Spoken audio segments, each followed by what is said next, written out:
Mudah bisa. Apa kata ini? Bukan, mohon maaf, ini bukan kata saya, supaya orang jangan ini pendapat baru. Bukan kata saya, tapi kata Rasulullah SAW. Bukan kata Majlis Ulama Indonesia, bukan kata saya, bukan kata siapa-siapa. Kata Rasulullah SAW di hadis yang sahih, man nama an salatin aw nasiyaha falyusalliha mata dzakaraha la kaffarata laha illa dzalik. Ya Allah, terima kasih ya Rasulullah.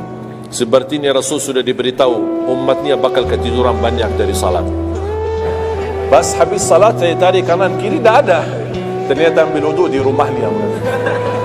Jadi karena tidak semua bisa, makanya tidak boleh kita saling menyalahkan, tapi kita harus saling mengingatkan.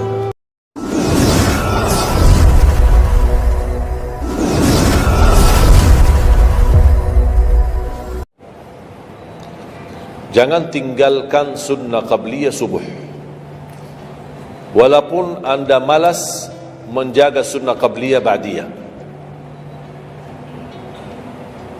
Kalau anda merasa diri malas, banyak kan ada sunnah qabliyah ba'diyah. Kan ada sunnah qabliyah zuhur, ba'diyah zuhur, ada qabliyah ba'diyah maghrib, ba'diyah isya, qabliyah subuh. Kalau anda merasa malas melaksanakan sunnah-sunnah, minimal jangan tinggalkan sunnah subuh. Pahalanya lebih besar daripada dunia dan seisinya. Walaupun anda telat bangun, sudah kesiangan, tetap wajib ambil air wudu, laksanakan sunnahnya, baru salat subuhnya. Walaupun anda bangun jam 11 siang, tetap banyak orang karena ketiduran dan terlewat waktunya, dia tidak salat subuh. Terus ini hutang, wajib bayar. Dan tidak bisa besok ganti subuh 2 kali. Tidak ada di dalam agama. Subuh, ya udah, ya Allah, nawaitu salat subuh yang kemarin karena saya ketiduran lillahi ta'ala. Mudah bisa. Apa kata ini? Bukan, mohon maaf, ini bukan kata saya, supaya orang jangan ini pendapat baru. Bukan kata saya, tapi kata Rasulullah SAW. Bukan kata Majlis Ulama Indonesia, bukan kata saya, bukan kata siapa-siapa. Kata Rasulullah SAW di hadis yang sahih, man nama an salatin aw nasiyaha falyusalliha mata dzakaraha la kaffarata laha illa dzalik. Ya Allah, terima kasih ya Rasulullah. Sepertinya Rasul sudah diberitahu umatnya bakal ketiduran banyak dari salat. Makanya sudah diberikan solusi. Seandainya ketiduran, ini juga kata Rasulullah, man nama an salatin, silahkan nanti anda pas pulang buka di Google, biar lihat sanad hadisnya ini. Oh, Syekh Ali kau bawain hadis yang dah benar ini. Silahkan. Tahu, kenal enggak Syekh Google? Syekh Google kenal? InsyaAllah semua ilmu dia tahu. Tinggal masukin aja, barang siapa yang ketiduran dari salat, hadis. Terus klik, dia keluar. Semua dasarnya apa dijelaskan.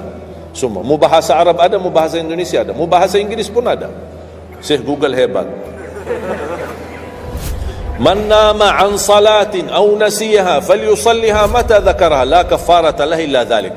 Barang siapa yang ketiduran, coba ketiduran. Tidur menurut ulama dianggap uzur. Pernah istri saya ketika saya keluar kota, dia hubungi dan dia bangun kesiangan, kira-kira jam 8. Dia telepon dan nangis. Kenapa nangis? Sakit? Enggak, ketiduran tadi subuh. Ya udah, ambil air wudu, salat subuh. Rasulullah aja pernah ketiduran dari salat subuh. Yang tidak boleh, jangan terlalu sering. Kalau sekali-kali karena sakit, terlalu lelah, capek, Allah maklumlah kita manusia lemah. Tapi jangan setiap hari ketiduran. Ya Allah, maaf ketiduran ya. Kira-kira di jam kantor, kalau setiap hari kita telat, alasannya, ya maaf bos, ketiduran. Besok lagi alasan yang sama, maaf ketiduran. Besok lagi alasan yang sama. Kira-kira gimana? Dipecat enggak? Dipecat. Malu kita, sama manusia aja tak berani kita dengan alasan yang sama, kita selalu itu aja. Masa sama Allah kita berani? Sekali-kali boleh uzur, capek, sakit, sekali lagi, sekali-kali, tapi jangan terlalu sering. Ketika kita bangun jam berapapun wajib laksanakan, karena kata Rasulullah tidak ada kafarah yang lain, tidak ada kata ganti dengan uang atau ganti dengan sedekah atau ganti dengan, tidak bisa. Tunaikan. Falyusalliha, kata Rasulullah, falyusalliha, segerakan salat itu jam berapapun, walaupun kesiangan.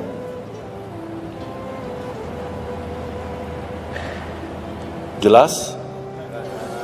Sering ya ketiduran ya? Saya juga berapa kali ketiduran. Bukan berarti saya tidak pernah ketiduran, berapa kali. Bisa ada orang habis tahajud, terlalu lelah, capek, dia mau hanya istirahat saja di atas sajadahnya. Pas bangun sudah jam 7. Padahal Masya Allah tahajud, semangatnya tahajud, tapi ketiduran salat subuh. Makanya ini harus disesuaikan kemampuan. Anda merasa diri kalau salat tahajud 8 rakaat, bangun jam 2, ya Allah kuat, tidak kuat ini. Kembali kepada kemampuan. Tahajud tidak harus 8 rakaat. Tahajud tidak harus 20. 2 rakaat, tutup witir sudah tahajud. Dan tahajud pun salat malam tidak harus tidur dulu. Ada orang, harus tidur, walaupun tutup mata sebentar terus buka lagi. Ini ilmu baru di Indonesia ini. Saya pernah share satu video, ada satu komen dari jamaah, tidak, saya belajar harus tidur dulu, walaupun tutup mata sebentar terus buka lagi.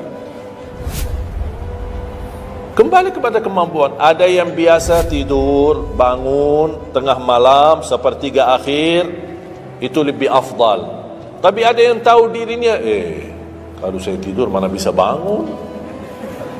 Udah, mendingan daripada tidak ada tahajud malam itu, mendingan kita salat. Dan ini bukan kata saya, dan bukan kata ulama, tapi kata Rasulullah sallallahu alaihi wasallam. Sebagaimana di hadis yang sahih kata Abu Hurairah radhiyallahu an, pernah Rasulullah menwasiatkan aku jaga witir sebelum tidur. Berarti Rasul mengizinkan kita melaksanakan ibadah salat malam, di antaranya witir sebelum tidur. Umar bin Khattab radhiyallahu anhu punya kebiasaan witir sebelum tidur. Ditanya, kenapa witir sebelum tidur? Dia kata, saya takut meninggal dunia dalam keadaan tidur, belum tertulis nama saya sebagai ahli witir. Saya punya kebiasaan, habis pulang ke rumah, sebelum tidur ambil air wudu, salat 2 rakaat sunnah wudu, kemudian salat 2 rakaat muqaddimah witir, kemudian 1 rakaat witir, baru saya tidur. Kalau dapat bangun lagi, alhamdulillah bisa tahajud, tapi tidak boleh witir lagi karena sudah witir duluan. Sudah faham? Sederhana enggak Islam ini? Sederhana. Banyak orang yang berkeinginan tahajud, berkeinginan salat witir, tapi kan yang harus tidur. Saya orang yang berat tidur. Kalau saya tidur mana bangun lagi?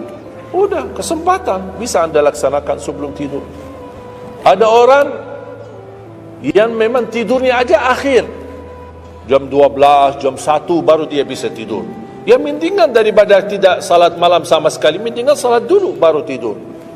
Dapat bangun alhamdulillah, tidak dapat bangun sudah tertulis namamu sudah salat, sudah ahli witir. Innallaha witir yuhibbul witir fa'autiru. Allah maha witir, Allah maha witir, Allah cinta witir, jagalah witir. Dan ini termasuk 2 sunnah yang Rasul tidak pernah tinggalkan, sunnah subuh sama sunnah witir. Sakit, sehat, mukim, di dalam kota, musafir, keluar kota, perang, aman, damai, tetap tidak pernah tinggalkan 2 sunnah itu, sunnah subuh sama sunnah witir. Itu kebiasaan Rasulullah SAW. Kalau anda merasa pun sakit, tidak bisa berdiri, tidak bisa qiyam, bisa anda laksanakan witir dalam kondisi duduk. Yang terakhir, ayat Al-Kursi.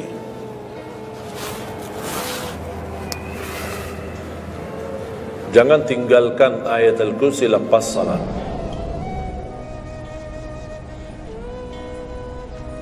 Jangan tinggalkan ayat kursi lepas salat. Salat wajib. Sama ketika mau tidur. Cuma satu ayat. Tapi tahu nggak pahalanya apa? Kan habis salat kan ada zikir-zikir kan? Istighfar, tasbih dan yang lain-lain. Di antaranya baca ayat kursi. Tahu nggak pahalanya apa? Ada yang pernah baca pahalanya apa? Barang siapa yang membaca ayat al-kursi setiap habis salat fardu, laisa bainahu wa bainal jannati illa an yamut. Tidak ada sesuatu yang mampu menghalanginya masuk surga kecuali menunggu mati. Cuma baca ayat kursi. Dan ketika mau tidur, lagi buru-buru, ada meeting, ada rapat, ada urusan mendadak, habis salat, astaghfirullah, astaghfirullah, astaghfirullah, Allahumma antas salam wa minkas salam, sampai selesai, langsung baca ayat kursi. Terus subhanallah itu yang lain-lain gimana? Dapat apa? Sambil jalan naik motor, subhanallah, subhanallah, subhanallah, subhanallah, sambil jalan. Subhanallah ada riwayat 33, ada riwayat 25, ada riwayat 10, minimal 10. Subhanallah 10 kali, alhamdulillah 10 kali, Allahu Akbar 10 kali. Itu yang paling sederhana. Saya bagikan ini, biasanya kalau saya isi di kementerian atau di pejabat, saya kasih zikir-zikir begitu. Pak, subhanallah cuma 10 kali. Biasanya kita tahu 33. Nah, ini khusus buat pejabat. Yang penting zikir, supaya jangan tinggalkan. Zikir. Banyak orang sibuk, mendadak ada urusan, udah zikir. Subhanallah cuma 10 kali. Subhanallah 10 kali, alhamdulillah 10 kali, Allahu Akbar 10 kali. Itu paling cepat. Ternyata di dalam agama ada yang juga hemat.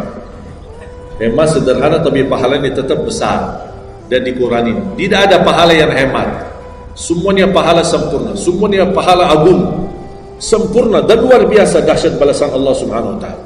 Makanya jangan disia-siakan. Yang sederhana ini, makanya saya buat buku 20 amalan ringan tapi pahalanya sangat menakjubkan. Karena selama saya di Indonesia, saya sudah tahu prinsip orang Indonesia. Orang Indonesia tidak suka yang ribet-ribet. Yang ribet-ribet tidak suka. Yang susah-susah tidak suka. Orang Indonesia mau mudah yang ingat, mudah dihafal, mudah diamalkan, dan masuk surga. Itu orang Indonesia. Ya, jadi yang susah-susah, iya, gimana ini suruh baca 1000 kali? Mana ada waktu 1000 kali? Baca aja sudah 100 kali, udah ngantuk. Saya kasih yang sederhana. Kenapa saya kasih? Karena kemampuan beda-beda. Ada yang tekadnya tinggi, kemampuannya luar biasa dahsyat, bisa ribuan kali dia berzikir, dia silakan. Tidak ada yang melarang kita berzikir, bebas berapapun. Tapi ada yang malas. Udah. Jadi alhamdulillah di dalam ajaran Islam kita ada malas ya, ini malas. Makanya saya bikin 20 amalan, dan ini buku 20 amalan ringan. Pahalanya sangat menakjubkan, pahalanya sangat besar, walaupun amalannya ringan, mudah, sederhana. Dan buku ini hanya laku di Indonesia, tidak laku di Arab. Karena cocok dengan budaya Indonesia, saya sudah hafal. Dan sama dengan bacaan. Mohon maaf tadi kepanjangan, pas begitu saya ingat merindukan kota Madinah, suasana Madinah. Pas di rakaat yang kedua saya bilang, saya di Indonesia. Makanya saya tidak jadi panjang rakaat kedua, biar lebih cepat. Karena memang budaya ini tidak bisa panjang-panjang, lama-lama tidak bisa. Kalau kulhu bisa dibagi 2, terima kasih. Kita lihat tarawih kan salah satu contoh tarawih. Walaupun 23 rakaat jumlahnya banyak, tapi ayatnya pendek. Al-Hakum kulhu, Al-Asr kulhu, Al-Humazah kulhu. Ini budaya. Kita kan hormati budaya, harus belajar. Walaupun sekarang ada beberapa masjid yang panjang, ya nanti balik kepada kemampuan, tapi tidak boleh saling menyalahkan. Ada orang yang suka, ada saya mau yang kulhu, ya udah sana, masih kulhu di sana, masih kita kan. Yang penting kita bisa jaga salat, dan yang terpenting dalam salatnya adalah yang terjaga kekhusyuan. Bukan masalah jumlahnya, bukan masalah kepanjangannya, tapi kekhusyuan. tumanina, karena tumanina rukun dalam ibadah salat. Sama seperti rukun qiyam, rukun baca al-fatihah. Tumanina, apa itu tumanina? Ketenangan dalam salat, bacaannya tenang, gerakannya tenang, bukan kejar-kejaran. Imamnya baru baca al-fatihah, sudah amin, makmum belum selesaikan ini, terus dikejar imam. Imam Allahu Akbar, sami'allahu hamdah, Allahu Akbar, Allahu Akbar, Allahu Akbar. Makmum jadi kasihan. Kejar, dia tidak bisa baca. Makmum, wallahi makmum tidak bisa baca apa-apa. Hanya fokusnya bisa kejar imam. Yang penting jangan sampai tertinggal imam. Yang saya fikirkan, kasihan yang tua-tua, bapak-bapak. Gimana yang bapak-bapak? Kalau yang muda-muda masih bisa kejar imam, terus yang bapak-bapak gimana? Setiap gerakannya batuk 10 kali. Rukuk batuk lagi, sujud batuk lagi. Karena pelan-pelan gerakannya. Saya pernah ada satu kejadian ketika masuk salah satu kampung, kita lewati, saya mampir, samping saya ada bapak lumayan tua, gerakannya juga pelan-pelan. Yang saya kasihan, Imam Allah, saya suka pas ketika takbir,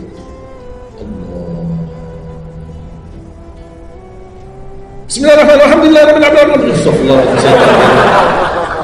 barusan enak, takbirnya enak, bacanya kenapa enggak? Ini pelan-pelan aja, santai aja, santai. Walaupun baca satu ayat dua, bukan masalah berapa banyak bacaannya, yang penting kekhusyuan, tumanina, karena rukun tumanina.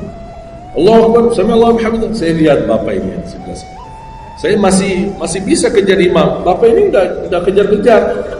Imam sudah rukuk, bapak belum rukuk. Begitu imam sami'allahu hamdah, bapak dah jadi rukuk, diikut sami'allahu hamdah. Astagfirullahalazim. Pas sujud, kita sudah sujud 2 kali, bapak kan pelan-pelan sambil batuk.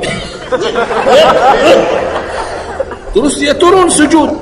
Pas dalam kondisi sujud, kita sudah berdiri, bapak kan baru dia turun, dia berdiri lagi. Astagfirullahaladzim. Pas di rakaat yang kedua, saya megang tangannya, Pak, kita pulang aja deh. Biar bapak salat di rumah. Kasihan bapak tidak bisa salat, tidak bisa rukuk, tidak bisa sujud, tidak bisa apa-apa. Makanya tumanina bukan wajib, bukan sunnah, tapi rukun dalam salat, dan tidak sah. Walaupun salat sunnah, tidak sah salatnya seorang kalau dia tidak membawa tumanina. Tidak sah. Disiarkan, di-sharekan, diviralkan, dia bilang ada 23 rakaat 7 menit. Menurut saya tidak usah panjang lebar dibahas. Tidak sah, sudah selesai. Karena meninggalkan, sama dengan orang salat tapi tidak baca Al-Fatihah. Kira-kira sah tidak? Tidak sah. Gimana kira-kira bacaan Al-Fatihah? Oleh karena itu jemaah sekalian, mari kita sama-sama, apalagi tidak lama lagi kita menyambut bulan suci Ramadan. Saya harap kita mencintai budaya kita, mencintai negeri kita, tapi harus hal yang perlu diluruskan, harus diluruskan. Apalagi yang terkait ibadah salat, tarawih. Tidak masalah masjid 11 rakaat, ada masjid 23 rakaat, jangan ribut. Tidak masalah. Yang mau 11 silakan, yang mau 23 silakan. Yang penting kita bisa melaksanakan salat dengan baik. Apalagi alhamdulillah sudah sekarang muncul banyak para imam-imam, pemuda-pemuda yang bacaannya merdu, yang bacaannya indah. Kita bisa menikmati suasana bulan suci Ramadan. Bacaannya tidak mesti panjang-panjang. Walaupun rata-rata di Indonesia jarang kita menemukan masjid yang khatam. Dulu saya ingat waktu saya masih di Lombok, kita ingat salat tarawih khatam 30 juz, dan salat tahajud 10 malam terakhir khatam lagi 30 juz. 2 kali kita khatam dalam 1 bulan Ramadan. Tapi ini karena permintaan dari lingkungan dan jamaah. Kalau tidak ada permintaan susah. Apalagi orang baru datang. Saya sering memperhatikan orang baru datang kayaknya salah masuk masjid. Pas begitu melihat imamnya kepanjangan, masjid apaan? Mundur ke belakang. Maka saya pas ketika lihat ada makmum mundur, saya baru masuk. Bapak mau kemana? Mau ambil wudu lagi. Pas habis salat saya tarik kanan kiri, tidak ada. Ternyata ambil wudu di rumahnya. Jadi karena tidak semua bisa, makanya tidak boleh kita saling menyalahkan, tapi kita harus saling mengingatkan.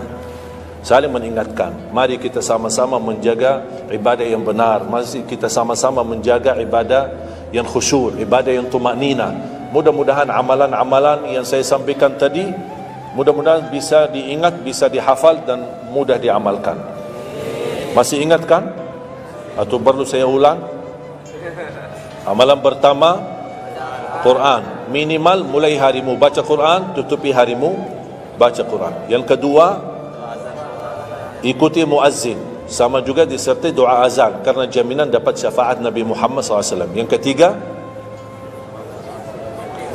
jangan tinggalkan qabliyah subuh sesudah azan. Walaupun anda bangun telat, melaksanakan salat subuhnya tetap didahulukan dengan salat sunnahnya. Terus yang keempat, witir. Witir, jangan lewat satu malam belum witir. Walaupun anda bisa laksanakan witir habis salat sunnah ba'diyah isya, atau sebelum tidur anda di rumah bisa laksanakan witirnya. Terus yang kelima, yang keenam, ayat kursi setiap habis salat fardu. Mudah-mudahan insyaAllah amalan ini yang sederhana mudah-mudahan bisa kita jaga. Walaupun sederhana, tapi saya yakin akan membantu menjadikan banyak perubahan dalam kehidupan kita. Akan bertambah keberkahan, ketenangan. Kita akan merasa jauh lebih sejuk, bahkan jauh lebih nikmat untuk kita beribadah. Baru saya ingat satu hal, sedekah. Kalau bisa, sedekah subuh. Pengalaman saya dari semua pelajaran yang saya belajari, saya menemukan sedekah semua waktu baik. Jumat, waktu majlis ilmu, habis majlis ilmu, semua sedekah itu baik. Tapi saya menemukan sedekah subuh itu yang paling baik, yang paling dahsyat, yang paling cepat terkabul hajat kita. Kenapa sedekah subuh dahsyat? Karena setiap waktu subuh Allah turunkan malaikat, tugasnya cuma satu, mendoakan orang yang berinfak di subuh hari. Tidak usah payah dan susah cari orang miskin subuh hari. Mulai malam ini anda sediakan kota amal dalam rumahmu, atau anda bisa pinjam seperti kota amal ini Darut Tauhid ya, ini bisa anda pinjam atau minta sama Darut Tauhid. Anda bisa simpan di rumah. Setiap habis subuh sebelum beraktivitas isi sedekah. Yang lebih dahsyat lagi, sedekah yang disertai doa. Karena wallahi terjamin doamu terkabul dengan wasilah sedekah subuh. Sakit, ya Allah, aku mohon dengan berkat sedekah ini sembuhkan penyakitku. Kalau orang tua yang sakit, doakan orang tua. Ya Allah, dengan berkat sedekah subuh ini sembuhkan orang tua saya. Mencari jodoh, mencari kerjaan, apapun masalah yang anda hadapi, masalah hutang, masalah apapun. Orang tua sudah meninggal, ya Allah, aku mohon dengan berkat sedekah ini titipkan pahala sedekah ini untuk kedua orang tuaku. Apa saja, mau hafal Al-Quran, tapi kalau boleh saya usulkan, satu kali sedekah fokus satu hajat.